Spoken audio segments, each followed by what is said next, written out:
100% म अवश्य पनि पुग्छु। अब स्वर्णिम वाग्लेजीको आफ्नै नागरिकता गडबडी छ। पहिला पैसा बाँड्थे, अहिले कमल बाँड्ने के गर्ने बस्ती खरिद गर्नको निम्ति उहाँहरू अगाडि बढिरहनु भएको छ। राष्ट्रिय स्वतन्त्र पार्टी छ। चिरञ्जीवी वाग्ले त्यही पात्र हो जसलाई अख्तियारले भ्रष्ट भनेर जेल हालेको थियो। नम्बर 1, उहाँले 50 वर्षको पोलिटिकल विरासतको कुरा गर्नुहुन्छ, जबकि उहाँ 50 वर्ष पनि टेक्नु भएको छैन। म चितवन गएको थिएँ, प्रचार गरेको थिएँ। मलाई चितवनवासीहरूले पनि आह्वान गर्नुभएको थियो, पुण्य गौतम दाई तपाईँ यदि आउने हो भने हामी तयार छौँ, तपाईँलाई विजयश्रीको माला पहिराएर मात्रै हामी काठमाडौँ पठाउनेछौँ भनेर उहाँहरूले भन्नुभएको थियो। चितवनवासीहरूले चाहिँ तपाईँलाई आउनुहोस्, तपाईँलाई हामी यहाँबाट विजय बनाएर फुलमाला लगाएर पठाउँछौँ भन्नुभयो। पार्टीले मौका दियो भने अवश्य पनि जितको नतिजा निकालेर आउँछु भन्ने मेरो कुरा थियो। तर तपाईँलाई पार्टीले मौका दिएन होइन? मेरो कुरा नकाट्नु न, म आफ्नो कुरा सिलसिलामा राख्छु, नत्र किन तपाईँसँग इन्टरभ्यू गर्नु र? रविजीले भन्नुभयो होइन, नानीका बाबा यानि कि प्रचण्डलाई जेल हाल्ने अहिलेको प्रधानमन्त्रीज्यूलाई समाप्त पार्ने गरी हामी परिपाटी गर्छौँ अथवा त्यो ढङ्गले हामी अगाडि बढ्छौँ भन्नुभएको पछि त्यही नानीका बाबाको अगाडि जम्ला हात जोडेर तुमेव माता पिता तुमेव माई बाप मलाई मन्त्रालय दिइयोस् भनेर निहोरा गर्नुभयो, बिन्ती बिसाउनु भयो होइन। नेकपा एमाले चितवनमा जित्दैछ, जितनारायणजी अब पनि जित्छ, अझै पनि जित्छ त। अब उहाँले हनुमान जम्प लगाएर राष्ट्रिय स्वतन्त्र पार्टीमा अवसर छोप्नको निम्ति हतार अवसर छोप्नको लागि जानुभएको थियो। अनि उहाँले भन्नुभएको छ त फेरि उहाँ राष्ट्रिय स्वतन्त्र पार्टी छोडेर नेपाली काङ्ग्रेसमा फर्किने सङ्केत पनि देखाउनु भएको छ। राष्ट्रिय स्वतन्त्र पार्टी कब्जा गर्ने र पछि गगन गएर त्यसको अध्यक्ष बन्ने परिवेश बनाउने अथवा राष्ट्रिय स्वतन्त्र पार्टी टुक्राउने, यो गगनको मिसन हो। स्वर्णिम वाग्ले भनेको अवसर छोप्नको लागि जानुभयो। उहाँले भन्नुभएको छ सोसियो इकोनोमिक ट्रान्सफर्मेसन गर्छु। स्वर्णिमजी तपाईँ नवोदारवादको ढाक्रे हुनुहुन्छ, क्रोनी क्यापिटलिजमको खेताला हुनुहुन्छ। पुण्य गौतम सर, यहाँलाई स्वागत छ सम्पूर्ण मिडिया। धेरै धेरै धन्यवाद। नमस्ते। हजुर, तपाईँले चाहिँ राजनीतिलाई एउटा सम्भावनाको रूपमा हेर्नुहुन्छ होइन? पक्कै पनि तपाईँको चर्चा निकै बजारमा छ। चितवनमा चाहिँ तपाईँ चाहिँ एउटा चुनावमा चाहिँ उठ्दै हुनुहुन्छ भन्ने कुरा, रवि लामिछानेसँग उठ्ने कुरा पनि निकै बजारमा छ। तर तपाईँ नउठ्ने त्यो एउटा छाटकाट देखियो, किन? बडो राम्रो प्रश्न गर्नुभयो, यसको लागि म धन्यवाद दिन्छु। स्वाभाविक रूपमा चितवनको चुनावको सन्दर्भलाई लिएर पुण्य गौतमको पनि चर्चा मार्केटमा गर्न आयो, चुरियो। खास गरी म श्रद्धेय अध्यक्ष सम्माननीय पूर्व प्रधानमन्त्री राजनेता कमरेड केपी ओलीज्यूको निवास बालकोटमा गएर आएपछि केही मिडियाहरूले मेरो इन्टरभ्यू लिनुभयो, जुन मिलियन्स अफ भ्युजको सलामी खान सफल भयो। टिकटक भरि भाइरल भयो। स्क्रोल गरेर हेर्दाखेरि 4वटा मध्ये 2वटा पुण्य गौतमको मात्रै भिडियो देखिने अवस्था पनि आयो। अब यो किन गरिरहनु भएको छ? साथीहरूले मलाई किन यति धेरै माया गर्नुभएको छ, गाली पनि ताली जस्तै गरिरहनु भएको छ र यो म प्रतिको अपार स्नेहको परिणाम हो भनेर म यो बुझ्नुपर्ने हुन्छ।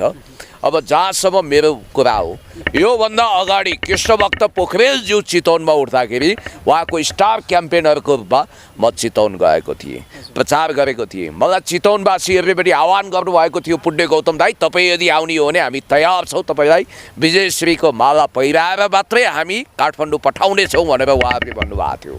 त्यो आधारमा यदि चितवनको नेताहरू त्यहाँ चुनाव लड्नको निम्ति त्यति दिल चित्त पसन्द गर्नुभएको छैन भने चुनावका त्यहाँ चितवनवासीहरूले चाहिँ तपाईँलाई आउनुहोस्, तपाईँलाई हामी यहाँबाट विजय बनाएर फुलमाला लगाएर पठाउँछौँ भन्नुभयो। हो, त्यो भन्नुभएको थियो र मैले पनि के सोचेको भने तपाईँले जित्छु जस्तो लागिरहेको थियो। सुन्नुहोस् मेरो कुरा, म यदि पार्टीले मौका दियो भने अवश्य पनि जितको नतिजा निकालेर आउँछु भन्ने मेरो कुरा थियो। तर तपाईँलाई पार्टीले मौका दिएन होइन? मेरो कुरा नकाट्नु न, म आफ्नो कुरा सिलसिलामा राख्छु, नत्र किन तपाईँसँग इन्टरभ्यू गर्नु र? म 1 by 1 कुरा राख्छु। त्यसपछिको सिनारियो के देखियो भने मैले सोचेको थिएँ अथवा मलाई प्राप्त इन्फर्मेसन अनुसार त्यहाँ पार्टीको साथीहरू सकेसम्म चुनाव नलड्न पाए हुन्थ्यो भन्ने सोच बनाउनु भएको छ भन्ने मैले काहिरो गएर सुनेको थिएँ। मैले आदरणीय हाम्रो नेता गोकुल बास्कोटाज्यू, त्यसै गरी चितवनको नेताहरू कृष्णभक्त पोखरेलज्यू जो यो अगाडि पनि चुनाव उठ्नुभएको थियो, त्यसै गरी आदरणीय सोनाम नन्ने नेता देवी गेवालीज्यूसँग पनि कुराकानी गरेको थिएँ र मैले श्रद्धेय अध्यक्ष कमरेड केपी शर्मा ओलीज्यूसँग गएर टिकट मागेको भन्दा पनि म तातेको थिएँ र मैले भनेको थिएँ सम्माननीय कमरेड हजुरको चाहना र इच्छालाई पुरा गरेर मात्रै म आउनेछु, म निराश हुन दिने छैन। तर परिस्थिति कस्तो आयो भने पछि त्यहाँका मेरा मित्र जिल्ला अध्यक्ष रामप्रसाद नेउपानेजीले इच्छा गर्नुभयो, त्यो राम्रै भयो। मेरो भनाइ पनि के हो भने त्यहाँ जो उठ्छ काँधैमा बोक्ने हो, चाहे म उठेर जितेर आउँ या अरूलाई जिताउनु किन नपरोस्। सूर्यध्वज वाग देशभक्त नेकपा एमालेको केपीजीलाई पनि भेट्न जानुभयो, केपीजीले चाहिँ के भन्नुभयो तपाईँले? उहाँको त म प्रति माया प्रेम स्नेह छँदैछ। अब अर्को कुरा के छ भने प्राय एमाले या त जन्मभूमि या कर्मभूमि भएको क्षेत्रमै आफ्ना उम्मेदवारहरू खटाउने गर्छ र त्यो हिसाबले चितवन मेरो जन्मभूमि वा कर्मभूमि नभएको हुनाले त्यसो त रवि लामिछानेजीलाई टक्कर दिन सक्ने, त्यहाँ मिडियाबाट पनि वार गर्न सक्ने र आफ्ना कुराहरू स्पष्ट रूपमा बुलन्द आवाजमा राख्न सक्ने मान्छे भनेर मलाई कतिपयले चित्रित गर्नुभयो। त्यो आधारमा म वास्तवमा मैले एउटा इच्छा चाहना व्यक्त गर्नु अस्वाभाविक थिएन। अब यो अतीतको विषय भइसक्यो, किनभने पार्टीले गरेको निर्णयलाई म सल्युट गर्न चाहन्छु। मैले त्यहाँ भनेको थिएँ परशुरामको वंश निस्तेज हुँदाखेरि रामको धनु उधिनिने हो अथवा रामको हतियार उठ्ने हो। त्यस कारणले गर्दाखेरि यहाँनिर अब संयोगले नाम पनि रामप्रसादै छ र रामजी त्यहाँ खडा हुनुभएको छ र उहाँलाई भारी मतले विजयी गराउनु अत्यावश्यक छ। पुण्य गौतम आयो वा आएन, जननेता कमरेड मदन भण्डारीको भाषा सापटिएर भन्नुपर्दा नेकपा एमाले आयो आयो र सूर्यध्वज वाग नेकपा एमालेको उम्मेदवार युवा हुनुहुन्छ, पढ लेखेको हुनुहुन्छ, ट्यालेन्टेड हुनुहुन्छ। रविजीलाई म भन्न चाहन्छु तपाईँले चाहिँ नेकपा एमालेको जुन उम्मेदवार उठ्नु भएको छ उहाँको समर्थनको लागि तपाईँ चितवन पुग्नुहुन्छ या पुग्नुहुन्न? 100% म अवश्य पनि पुग्छु। मेरो यो स्पेस 4K टेलिभिजनमा कार्यक्रम पनि सञ्चालन गर्नुपर्छ, त्यसको लागि मैले टाइम म्यानेज गर्नुपर्छ। सम्भवतः अर्को हप्ता म पुग्नेछु। अब त पुण्यजीले स्पेस 4K को कार्यक्रम चाहिँ अब चाहिँ छोड्नुहुन्छ कि भन्ने पनि आशंका छ कतिको, होइन के छ? होइन, अब टिकटै पाइदिएको भए त म नैतिक रूपमा त्यहाँ रहने कुरा आउँदैन थियो। मैले स्वाभाविक रूपमा अब तपाईँलाई एउटा कुरा भनिहालौँ कि इच्छा चाहना व्यक्त गर्नु आफ्नो ठाउँमा हो, तर पार्टीको निर्णय नै सर्वोपरि हुन्छ। निर्णय भइसकेपछि त्यो आदेश खस्न पाएको छैन, त्यसलाई तामेल गर्नुपर्ने हुन्छ। हामी स्वच्छ छविका मानिस हौँ, हामी देश बनाउन लाग्छौँ, मिडियाबाजी धेरै गर्दैनौँ, पब्लिसिटी स्टन्टमा विश्वास गर्दैनौँ, नाटकीय काम गर्दैनौँ, फेक छवि बनाउँदैनौँ।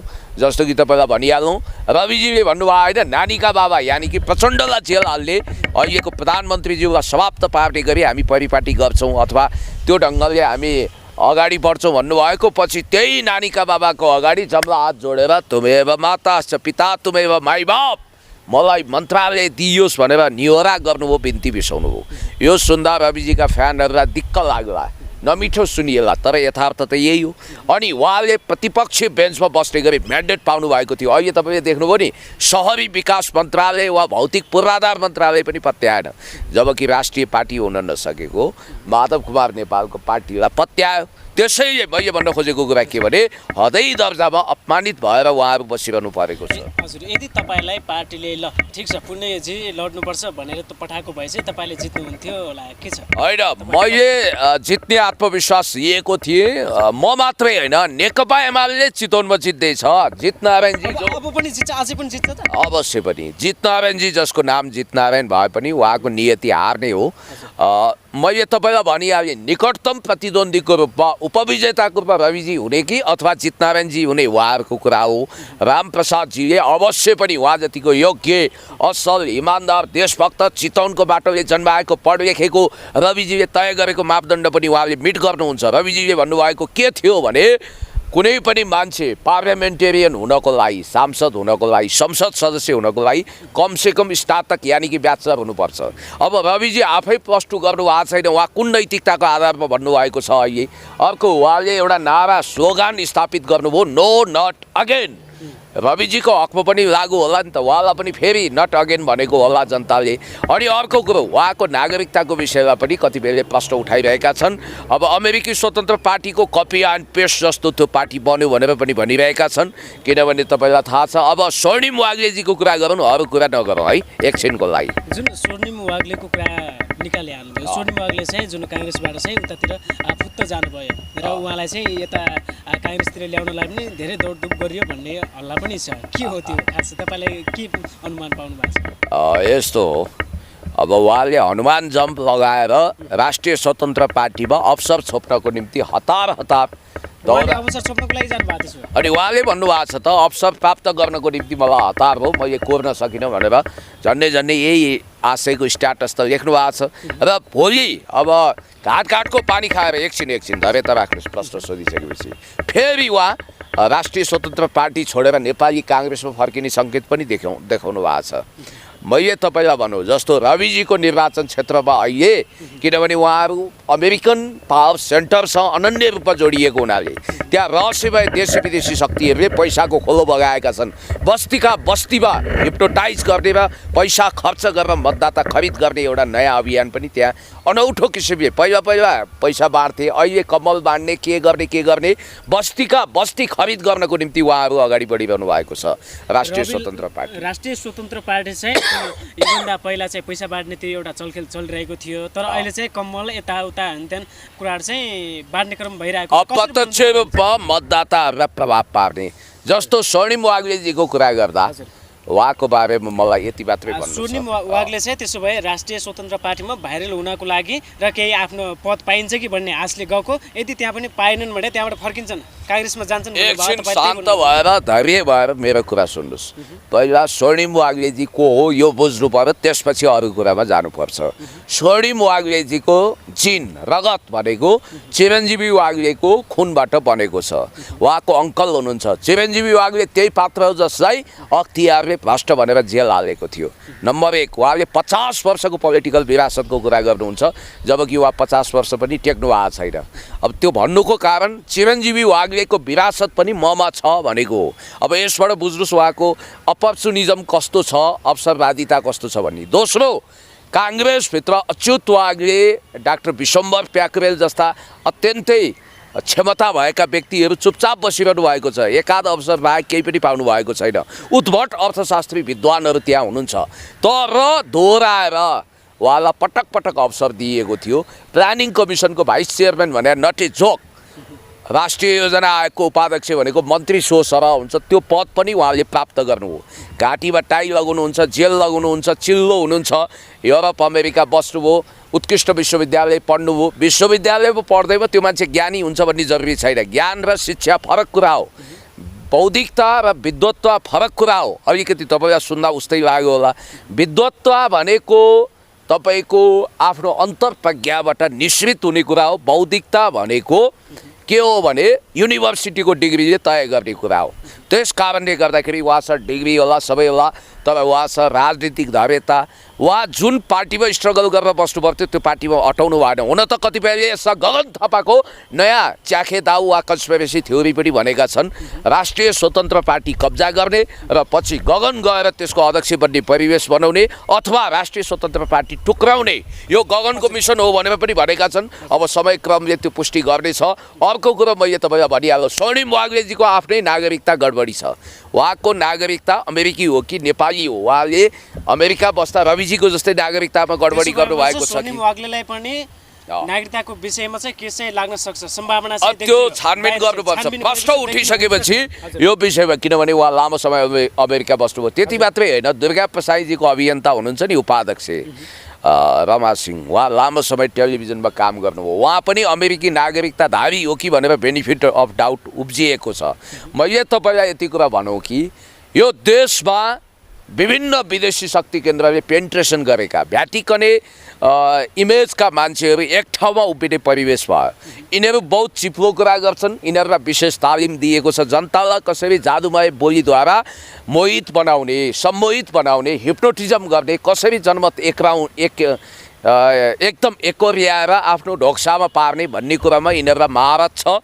र याद गर्नुहोला, यस्ता टाइपका विभिन्न स्वार्थको गठबन्धन गरेर एउटा ऊँट जस्तो पार्टी बनाइदिने। ब्रह्माले सृष्टि गरेको सबभन्दा सुन्दर जीव भनेको ऊँट थियो, त्यो पछि कति कुरूप भयो तपाईँलाई थाहा छ। त्यसैले मैले भन्न खोजेको, स्वर्णिम वाग्ले भनेको अवसर छोप्नको लागि जानुभयो। उहाँले भन्नुभएको छ सोसियो इकोनोमिक ट्रान्सफर्मेसन गर्छु। स्वर्णिमजी तपाईँ नवउदारवादको ढाक्रे हुनुहुन्छ। क्रोनी क्यापिटलिजमको खेताला हुनुहुन्छ। तपाईँ विदेशी कारिन्दा हो भनेर कतिपयले शङ्का गरिरहेको बेला तपाईँले छुमद्दर्की बाचा गरेर नेपालको अहिले क्रास हुन लागेको अर्थतन्त्र, जबकि तपाईँलाई थाहा छ नेपालको अवस्था यस्तै रहने हो भने अर्थतन्त्र थेगिन नसक्ने अवस्था छ। यति बेला समाजवादी अभ्यास गर्नुपर्ने बेलामा नव उदारवादी पुँजीवादी उपभोक्तावादी अभ्यासमा उहाँहरू गइरहनु भएको छ। खाउपिउ मोज गर दुनियाँ रङ्गिन्छ भोज गर टाइपको उपभोक्तावादमा आकण्ठ डुब्नु भएको छ।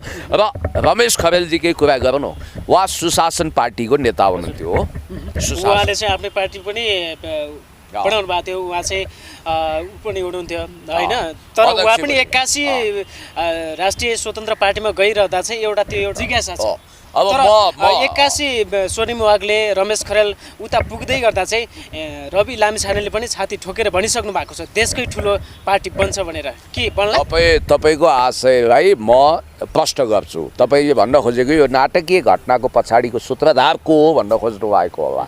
हो, अवश्य पनि विलियम सेक्सपियरको नाटकका पात्रभन्दा पनि रहस्यमय छन्। आर्थर कानन डायलको सर्लक होम्स भन्ने एउटा पात्र जस्तै रहस्यमय पात्रहरू, झिल्के पात्रहरू अहिले देखा परेका छन्। नेपाली राजनीतिक रङ्गमञ्चमा छदम बेसी बढेर प्लास्टिक सर्जरी लगाएर मेकअप घसेर रङ्गमञ्चमा उत्रिएर मारुनी नाच नाच्दै जनतालाई झुक्क्याएका छन्, झुक्क्याउन खोजिरहेका छन्। र नयाँ भन्ने झाँसा दिएर पुरानोभन्दा पनि हरामी अभ्यास गर्न यो देशलाई विदेशी शक्ति केन्द्रको खेल मैदान बनाउने कोसिस गरिरहेका छन्। तपाईँको हजुरबा जति पुरानो भए पनि, आमा बुवा जति पुरानो भए पनि ओल्ड इज गोल्ड भन्नुहुन्छ, सबैलाई संरक्षण गर्नुहुन्छ। तर यहाँनिर एउटा घातक मेगा न्यारेटिभ्स अथवा महासङ्गठन निर्माण गर्ने एउटा कोसिस भइरहेको तपाईँले देख्नुहुन्छ। र मैले तपाईँलाई भनिहालौँ, जस्तो अब हुनेवाला के भने, हुन त तिनैवटा क्षेत्र नेकपा एमाले जितेको होइन। जसपाको तर्फबाट उपराष्ट्रपति हुनुभएको 12 क्षेत्र नम्बर 2 को जुन निर्वाचन क्षेत्र छ, त्यहाँ संयोगले अब जसपालाई समर्थन गरिएको थियो नेकपा एमालेबाट। त्यो क्षेत्रमा पनि नेकपा एमाले यसपालि सबैलाई चकित बनाउँदै विजयको माला पहिरिन सक्छ। किनभने त्यहाँको समीकरण के छ भने, उही हामीले 55 सालमा माओवादीमा हिँडाएको एकजना साथी हुनुहुन्छ शिवचन्द्र कुशवाहा। उहाँ घाटघाटको पानी खाँदै घरि सद्भावना, घरि नयाँ शक्ति, घरि माओवादी हुँदै अहिले फेरि एकछिन सिके राउतको पार्टीमा आउनु भएको छ। उपेन्द्र यादवजी हुनुहुन्छ। उपेन्द्र यादव माइनस राजेन्द्र महतो माइनस जनमत पार्टी इक्वल टु त्यहाँ हुनेवाला के भन्दा नेकपा एमाले। अब तनहुमा हेर्नुहुन्छ भने स्वर्णिम वाग्लेजी र गोविन्द भट्टराई नेभी सङ्घका पूर्व सभापति, उहाँहरूको भोट ब्याङ्क विभाजित हुन्छ करिब। अब स्वर्णिम वाग्ले गोर्खामा जन्मिएर तनहुमा जानुभयो, त्यहाँ नेटिभ तनहुवासीले उहाँलाई विश्वास गर्दैनन्। अब त्यहाँ नेटिभ तनहुवासीको रूपमा सर्वेन्द्र खनालजी हुनुहुन्छ, जो त्यहाँ जन्मिनुभयो, पूर्व आइजी हुनुभयो, राम्रो काम गर्नुभयो, उहाँले धेरै सुधारका कामहरू गर्नुभएको छ। नेपाल प्रहरीको एउटा लेजेन्ड आइजीको रूपमा उहाँको इमेज स्थापित भएको छ। काठमाडौँमा त एउटा आवारा तुफानले गर्दा उहाँलाई समस्या परेको हो। अब त्यहाँ हुनेवाला के भने, गोविन्दराज भट्टराई माइनस स्वर्णिम वाग्ले इक्वल टु सर्वेन्द्र खनाल जितेर आउने सम्भावना छ। अब चितवनको कुरा गर्ने हो भने Rabi Lamichhane minus Jitnarayan Shrestha equal to Ram Prasad Neupane Nekapa UML विजय प्राप्त गर्न सक्छ। जहाँसम्म रमेश खरेलज्यूको कुरा छ, सर्वेन्द्र खनालज्यू भनेको एउटा विधिमा विश्वास गर्ने मान्छे हो। उहाँ आइजी हुँदा पनि एउटा प्रोमिनेन्ट छवि बनाउनु भयो। उहाँले zero tolerance against crime and corruption, मेरो हिजो पनि कुराकानी भएको थियो सर्वेन्द्र खनालज्यूसँग। उहाँले आइजी हुँदाखेरि भ्रष्टाचार र अपराध विरुद्ध शून्य सहनशीलताको नीति अप्नाउनु भयो, गुन्डागर्दी क्लिन स्विप गर्नुभयो। उहाँले यो जुन कालोबजारीहरू सिन्डिकेटवाला म्याच फिक्सिङवालालाई तह लगाउनु भयो। अनि देशमा भएको आन्तरिक टेररिजमलाई पनि उहाँले जुन ढङ्गको नेपालमा एउटा आन्तरिक आतंकवादी गतिविधि थियो त्यसलाई क्लिन स्विप गर्नुभएको थियो। त्यस्तो व्यक्ति, लेजेन्ड व्यक्ति आज चुनावी मैदानमा हुनुहुन्छ। उहाँलाई विजयको अवश्य माला लगाउने सौभाग्य प्राप्त हुनेछ।